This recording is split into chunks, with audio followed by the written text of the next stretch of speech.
Olá, pessoal! Bom dia, tudo bem com vocês? Bom, eu primeiro gostaria de desejar a vocês um excelente dia e que ele seja repleto da santa paz de Deus. Bom, eu já vou começar esse vídeo fazendo uma pergunta. Você sabe a diferença entre voto, jejum e propósito? Por que eu resolvi gravar esse vídeo hoje? Até pouco tempo atrás, eu não sabia qual que era a diferença entre eles. Eu achava que era uma coisa, mas na verdade era outra. Então, o Espírito Santo colocou no meu coração o desejo de fazer um vídeo explicando essa diferença para que você de casa também saiba identificar o que você precisa fazer, o que você já fez na sua vida. Então vamos lá, já vou começar o vídeo explicando o seguinte. Todo jejum e voto tem um propósito, mas nem todo propósito tem jejum e voto. Parece confuso, né? Mas calma que eu vou explicar. Eu vou começar primeiramente falando sobre o jejum. O jejum nada mais é do que a abstinência de alimentos. O jejum não é você falar que vai ficar sem televisão, sem celular, sem jogar futebol, sem chocolate. Isso daí não é jejum. O jejum, ele tá atrelado a alimento, a comidas, tá? Por que eu expliquei isso daqui pra vocês? Teve uma época em que, há um tempo atrás, eu falava assim, eu já vou fazer um jejum de rede social. Hoje eu não vou mexer com o Instagram. Só que isso não era jejum, isso é outra coisa. Isso é propósito que eu vou explicar mais pra frente. O jejum, então, ele tem que estar associado a você não comer por um determinado período de tempo. Mais pra frente, eu quero fazer um vídeo especificamente falando sobre jejum. Jejum espiritual é um ato maravilhoso que eu acho que todo crente deveria fazer. A mudança que o jejum traz na vida espiritual é incrível, mas eu não vou falar sobre jejum tão aprofundado hoje. Vou deixar isso para um outro vídeo. O jejum, ele tem algumas finalidades. Vou falar de um modo muito breve aqui. Ele tem algumas finalidades. Você pode fazer jejum, por exemplo, para você poder tomar decisões divinas, né? Para você ter um direcionamento divino para decisões importantes. Você pode fazer para arrependimento e quebrantamento diante de Deus. Você também pode fazer o jejum para intercessão pelos outros, que é o caso de Esther, o livro de Esther. E você pode fazer também para uma consagração para um ministério ou chamado. E você pode fazer o jejum também para você demonstrar sua dependência total de Deus. Esse é o jejum que eu mais faço. Só que tem um detalhe. Não adianta você fazer jejum e seguir o seu dia normalmente, com televisão, com rede social, passear no shopping, sair com as amigas. O jejum, ele requer dedicação e tempo em oração. O jejum, quando não é seguido de oração, ele não é jejum, ele é só dieta. Então você tem que ter essa dedicação com a leitura da palavra e muita oração durante esse período que você fica em jejum. Você pode fazer jejum de quanto tempo você quiser, né? Não tem um período determinado na Bíblia que você deve fazer. O meu jejum só funciona se eu fizer ele tantas horas por dia. Não tem isso daí. Essa regra do jejum é você que vai fazer. Mas o que eu preciso que você entenda é que para você fazer um jejum, você tem que dedicar esse tempo que você está em jejum a Deus. Eu, por exemplo, quando faço jejum, eu evito fazer jejum em dias de semana, por exemplo, porque tem que levar meus filhos em algum lugar, tem que levar alguma atividade, tem que levar no médico. Eu prefiro fazer jejum no momento em que eu não preciso sair de casa.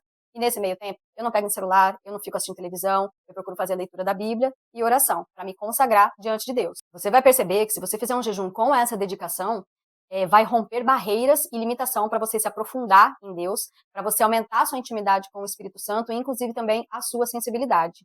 A prática do jejum, ela deve ser constante na vida do crente. Faz toda a diferença. O voto já é diferente. Gente, o voto é algo muito sério, tá? O voto nada mais é do que uma promessa solene que você faz para Deus. Quando você faz um voto, você está se comprometendo a deixar de fazer alguma coisa ou a passar a fazer alguma coisa. Você pode também usar o voto para você expressar a sua gratidão a Deus por uma bênção que você recebeu, ou você pode também fazer por consagração e acompanhado de um pedido. Você faz um voto acompanhado de um pedido que você tem muita necessidade. Mas aqui fica um ponto importante para eu falar para vocês. O voto, ele não é barganha. Não é porque você fez um voto que Deus está obrigado a conceder aquilo que você pediu. Uma vez que você fez um voto a Deus, ele deve ser cumprido. Se você faz um voto e você acha que você não vai conseguir cumprir aquele voto, nem faz, nem faz. Porque o voto é uma aliança que você está fazendo com Deus. E isso é algo muito sério, não pode ser levado de qualquer maneira. Então, só faça um voto se você realmente tiver condição de cumprir. Um exemplo que eu gosto de dar a respeito de voto é aquela passagem na Bíblia em 1 Samuel, de Ana, quando ela orou e fez um voto para que Deus concedesse um filho a ela, e que quando ela tivesse esse filho, ela iria entregar aquele filho ao Senhor. E foi exatamente isso que aconteceu, né? E você vê que ali naquele voto que ela fez, ela teve uma profunda entrega e confiança em Deus de que aquilo ia ser atendido. E o nosso relacionamento com Deus, ele deve ser exatamente assim, ele deve ser baseado na fé e na graça. Então, é muito importante que você entenda essa diferença, que você entenda a importância de fazer um voto a Deus. Nessa questão do voto, você tem que saber muito bem aquilo que você vai se comprometer, tá bom? Porque ele tem, como eu falei, ele tem que ser cumprido. Se você não tiver condição de cumprir, é melhor que você nem faz. Inclusive, tem uma passagem na Bíblia sobre isso, né? Teve uma época da minha vida que eu fiz um voto para uma determinada situação que apareceu em relação ao meu filho, né? E o que acontece? Gente, eu era viciada em novela. viciada em novela, tá? É uma coisa assim, meu Deus, como eu gostava de assistir novela. E já teve vezes de eu estar em algum lugar, por exemplo, vamos supor, numa festa, no casamento, enfim, tá em algum lugar fora da minha casa, e eu sabia que naquele horário já estaria começando a novela, naquilo eu começava a ficar assim, nossa, essa novela, ai, será que o Márcio não quer ir embora? Aí agora, gente, surreal. Aí eu fui lá e tive a brilhante ideia de assinar a Globoplay para eu poder assistir a novela nos horários que eu quisesse. O que aconteceu? Foi tudo ladeira abaixo, foi tudo ladeira abaixo. Eu fazia tudo assistindo novela. Eu lavava roupa assistindo novela, eu passava roupa assistindo novela, eu cozinhava assistindo novela, era lavando louça assistindo novela, fazendo a unha, tudo eu fazia assistindo novela. Então, assim, era uma coisa surreal, era um vício bem forte mesmo. E aí, quando aconteceu essa situação ali, eu me vi numa situação em que eu precisava entregar, ao meu ver ali, eu precisava entregar a Deus esse meu vício para que aquela situação fosse resolvida. E eu tive que fazer um voto em relação àquilo que uma das coisas que eu mais amava, para que Deus pudesse ver o meu sacrifício e conceder o desejo do meu coração, conceder aquilo que eu precisava.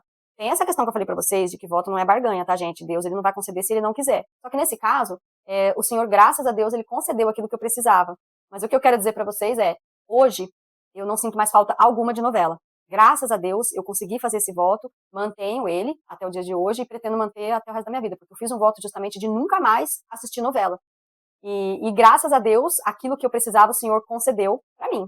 E o propósito? O que é o propósito?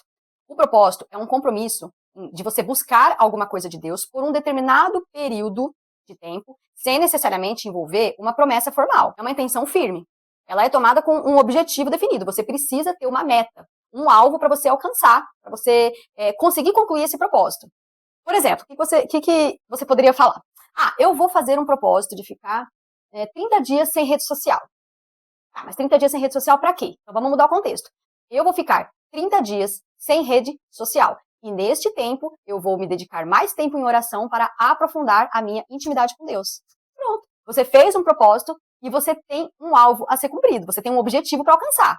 Ou então você pode fazer o seguinte: eu vou fazer um propósito para ler um capítulo da Bíblia por dia durante 90 dias para aumentar o meu conhecimento nas Escrituras. Pronto, você tem um propósito e você tem um alvo para isso. Essa que é a grande diferença. Nós só temos que tomar cuidado aqui em relação ao propósito, que é o seguinte: o fato de você fazer um sacrifício pessoal não significa que Deus tem que te conceder aquilo que você quer, tá?